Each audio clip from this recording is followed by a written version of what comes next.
Hey there, it's Hurley from Inkclips and welcome to another video. Now today I'm going to be showing how to create these 4 different cards using the Birchpress layering dies. These are super fun and today I'm using the Sparkler Butterfly set. So this has 4 different dies in the set and these layer together to create really stunning effects on your cards and create like almost an embellishment in the end.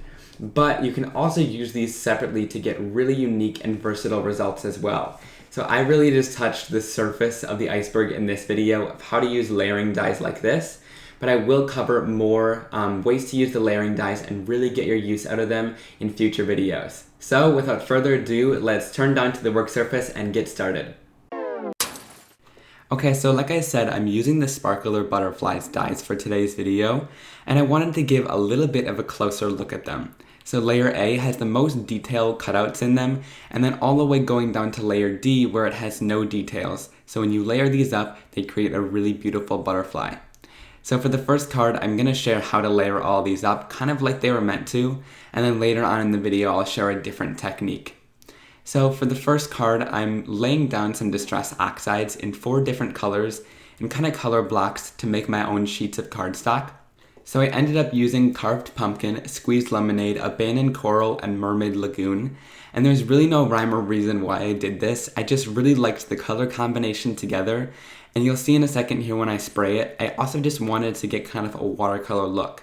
So you could really just speed up the process and use cardstock, but this didn't take too much time and I really enjoyed the look of it in the end as well.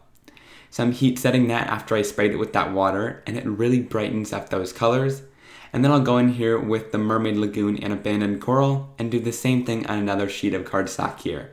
So you just need to blend a big enough area for those butterflies to die cut out of.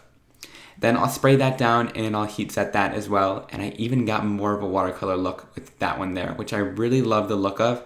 So as you heat set it, those little white spots that you added with the water and it kind of oxidizes, becomes a little bit stronger, and you get that really fun watercolor looking background that I was going for.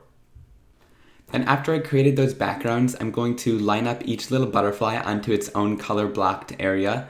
So starting with D, I started on the blue, and then I'm going in rainbow order. So the first die will be on the red cardstock, and then it'll go orange, yellow, and blue. So I'm lining these up in my Gemini Junior then after they're all taped down with cutting side up, and I'll lay them down all onto that magnetic area. And then I'll put that metal cutting plate on top to make sure it cuts really nicely, and then the cutting plate right on top of that. And I'll run that right to my Gemini die cutting machine. And I really love this. It cuts a lot to them at once, and then I can run it through and it goes by itself and really cuts them nicely without any hand cranking. So then once you pull these out, you'll see they're all really nicely cut, and you can just pop out all those little tiny pieces. It's really quick. You just kind of run your finger on them and they all fall out there. And you can keep all those little pieces in case if you want to do like an inlay technique or something like that. And I'll share something similar later on in the video. So here is kind of the aftermath. I didn't end up using those little tiny pieces, but I brought in this little tiny vacuum that I keep in my craft room. And I love this for cleaning up little die cuts because those things get everywhere and they really bother me. So having that to clean it up is really nice. So now I'm adhering all the die cuts together here, and I'm using a strong liquid adhesive, which is the Collage Matte Medium, in that little fine precision bottle there, and then I can layer all these up. So starting with layer D on the bottom, that's the blue layer there, I'm adhering layer C right on top of it, and then it'll go to B and then to A. And as I'm layering them up here, you can really see it's starting to come to life. And I make sure to press my fingers along the edges of the butterfly just to make sure it's all on top of each other and that it's all lining up really nicely to make sure you get each piece on top of each other. And each piece has those layers each cut a little bit bigger, so when you adhere them all together, those details really shine and they create this really 3-dimensional butterfly. So then I'm going to be taking my Nuvo Clear Mark ink pad and I'm going to just add it all over top of this butterfly and really squish it into all of those grooves to make sure this whole thing is covered. And then I'll take some clear embossing powder and I'll put it over top of the surface of this whole butterfly here. And I'll make sure it's all nice and sprinkled over top to get a really nice thick coat of it. So this is just going to add a little bit of shine to the butterfly. You could have totally stopped before I did this step, but I think this really adds a lot to it and it makes it look super cool. So I'm heating it up now to heat set all that embossing powder and make sure that it all melts and gets nice and shiny. and then I'm going to go back in for another layer. So I did this 3 times and really squished the ink pad down into all those grooves to make sure it had a really nice coating of it. And that just makes sure, because there's so many different layers here, you just really want to make sure that all this embossing powder gets in all those layers. So then I'll heat set that as well, and you can really see that it starts to get really nice and thick and shiny here. And then you've created your own kind of like embellishment for your cards, and I really love how that looks once it's done. So here you can see that fun embellishment that we created with those layering dies and just layering them up, which is really fun. So now I'm going to stamp down a sentiment that I got from the Gina K butterfly set. I'll have it linked down below, but I love using it with butterflies. And this one says, "Believe in your wings and let yourself fly," which is a really encouraging message. And I'll adhere that little white stitched panel down on top of a craft card base. And then I'll take my little butterfly that we created, and I'm going to add lots of foam tape on the back there and add that right down onto the card as the focal point. So I kept everything else really simple, but I wanted that butterfly to really stand out on the card since it really packs a huge impact and looks beautiful on there. So now moving on to the next card, like I said, I'm doing an inlay technique, but I wanted to create an easier inlay technique. So I've seen other people do this, and I'm going to be sharing it today. It's a really fun technique that I love. So to start off, I'm color blocking another area so I can die cut my butterfly out of, but this time I'm making kind of a fun rainbow background. So I'm just using some of the excess Distress Oxides that were on my blending tools here. So I did a red, orange, yellow, and then green on that side, and then I went in and did some purple and blue on the other side. So just blending these together creates a really cool background and a great piece to die cut out of too. So you can really just kind of blend your own fun backgrounds here, and you get a really awesome piece of cardstock to die cut out of that's better than just plain cardstock. So now I'm going in here, and like I always do, I spray the Distress Oxides to even brighten them more and get that watercolor effect because they oxidize then, so it creates a really awesome look on that panel there. And once that piece is all dry, I'm going to go in with the layer A die, which has the most detail, and tape it up at the top there.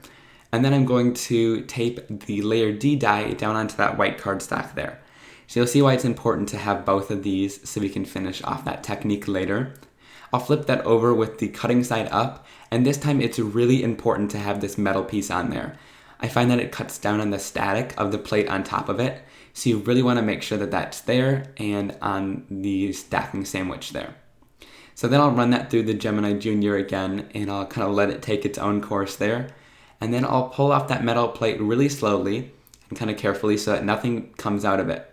So you can see that all that is cut out, but it's not like coming out of the die there.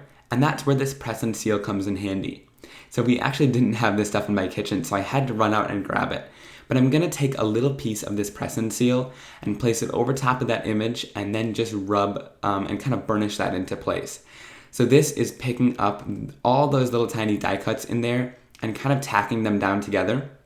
It's almost like an adhesive sheet, but it's removable and it won't rip your cardstock at all. But it really just holds all those pieces nicely and kind of binds them together for now.